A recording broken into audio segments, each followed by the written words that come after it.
आचार्य वसुधा हार्दिक अभिनंदन करती हूँ आप सभी का आपके अपने YouTube चैनल गुरु सप्तऋषि ज्योतिष शिक्षण संस्थान की ओर से। दोस्तों, आज लग रहा है ना कुछ अलग अलग, कुछ नया नया।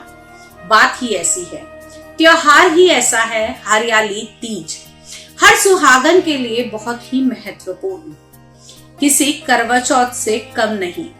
इस दिन करवा चौथ की तरह ही पूजा की जाती है। क्या आपको पता है कि हरियाली तीज हम क्यों मनाते हैं? हरियाली तीज का क्या महत्व है? हरियाली तीज करने से क्या मिलेगा?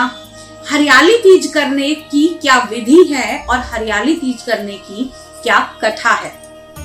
आज आपको सभी कुछ बताऊंगी आज के इस वीडियो में। लेकिन अगर अभी तक आपने चैनल को सब्सक्राइब नहीं किया है तो प्लीज सब्सक्राइब कर दीजिए, साथ ही साथ बेल आइकन को जरूर दबा दीजिए ताकि आने वाले सारे मेरे वीडियो आपको समय से मिल सके। तो चलिए चलते हैं वीडियो की ओर, बात करते हैं हरियाली तीज। सावन मास शुक्ल पक्ष की तृतीय तिथि को मनाया जाने वाला ये हरियाली तीज का महोत्सव होता है। इस दिन चारों तरफ हरियाली ही हरियाली नजर आती है, इसलिए इसे हरियाली तीज कहा जाता है। हर चीज प्रकृति के रंग में रंगी होती है। इस दिन सुहागनें 16 श्रृंगार करती हैं, मेहंदी लगाती हैं, सिंदूर लगाती हैं, अच्छे से तैयार होती हैं, अलता लगाती हैं, कुमकुम लगाती हैं और अपने मन को प्रफुल्लित करके, क्योंकि होता भी है ना कि जब भी हम तैयार होते हैं एक अलग कॉन्फिडेंस आता है, कुछ अच्छा लगता है। और जब मन में अपने पति की कामना हो, अपने पति का शुभ चाहने की इच्छा हो, तब सजने संवरने का रंग कुछ और ही लेकर आता है। तो चलिए अब बात करते हैं कि इस हरियाली तीज का क्या महत्व है। हरियाली तीज को भगवान शिव और मां पार्वती की पूजा की जाती है।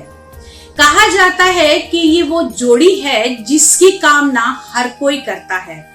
हर स्त्री अपने आप को पार्वती स्वरूप मानना चाहती है। यानी कि अगर मैं कहूं कि अखंड सौभाग्य अगर आपको चाहिए तो शिव पार्वती की जोड़ी की पूजा करना बिल्कुल न भूलें। इस दिन आपने मां को सबसे पहले, जैसे एक दुल्हन को तैयार किया जाता है, उसे उपटन लगाया जाता है, उसे मेहंदी लगाई जाती है, इस प्रकार आपने मां को तैयार करना है। उन्हें नए वस्त्र आभूषण पहनाए जाते हैं। बहुत सारे लोगों के यहाँ रिवाज होता है कि मिट्टी की मां गौरा बनाकर भी पूजा की जाती है, लेकिन आपके यहाँ जैसा कस्टम है आप उसको उस तरीके से फॉलो कर सकते हैं। माँ की 16 श्रृंगार करके पूजा कीजिए, भोग लगाइए। हाँ, लेकिन भोलेनाथ को बिल्कुल मत भूलिएगा। भोलेनाथ को आप चंदन का तिलक लगाइए, गंगा जल से अभिषेक कीजिए, पंचामृत से अभिषेक कीजिए।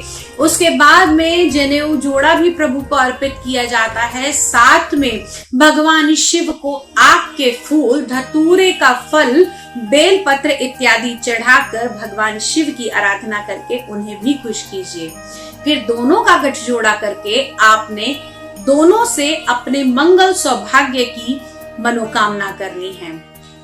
आप इस दिन व्रत भी कर सकते हैं, उपवास भी कर सकते हैं। बहुत सारी स्त्रियां इस दिन निर्जला व्रत भी करती हैं।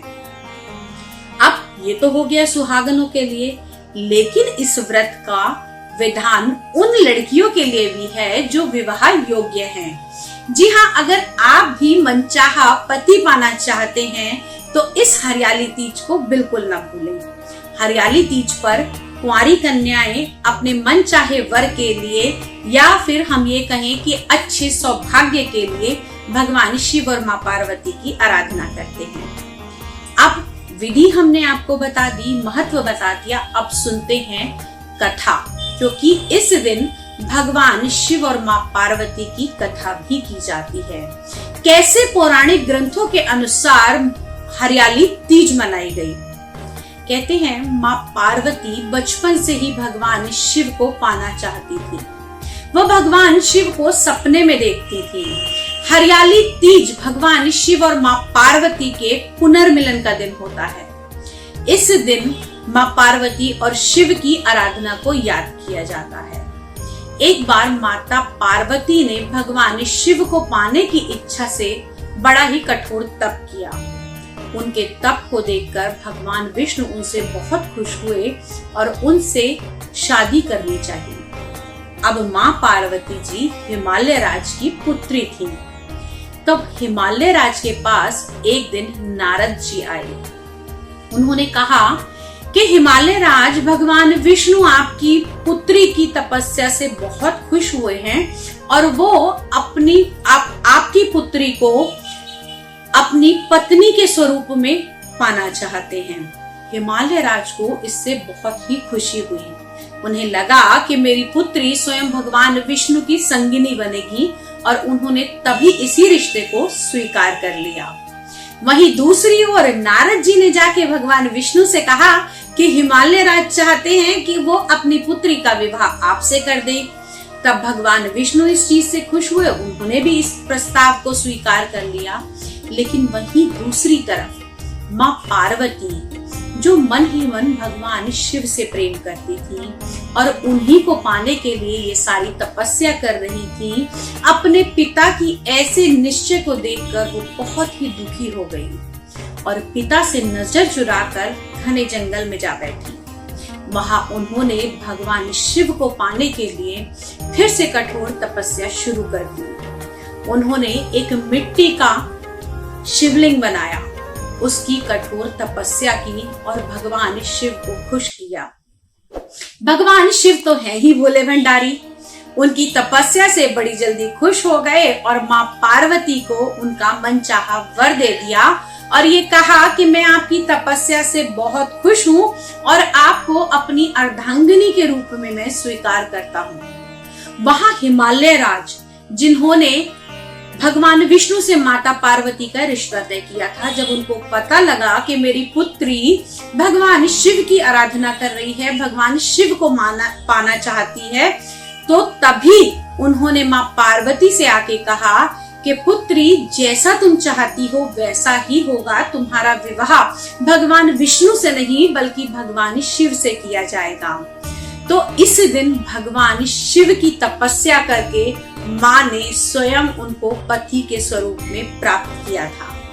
तो यदि आप भी अपना मनचाहा वर पाना चाहते हैं या फिर आपको ये लगता है कि हमारी जोड़ी भी सदा सदा के लिए अमर रहे और हमारे बीच में भी वही प्रेम हो जो भगवान शिव और शक्ति के बीच में था, माँ पार्वती के बीच में था, तो आप भी माँ पार्वती और भगवान शिव की हरियाली तीज को करना बिल्कुल न भूलें। अगर आपके यहाँ हरियाली तीज का रिवाज नहीं है तो पूरी उत्सुकता के साथ आप भगवान की पूजा अर्चना तो कर ही सकते हैं।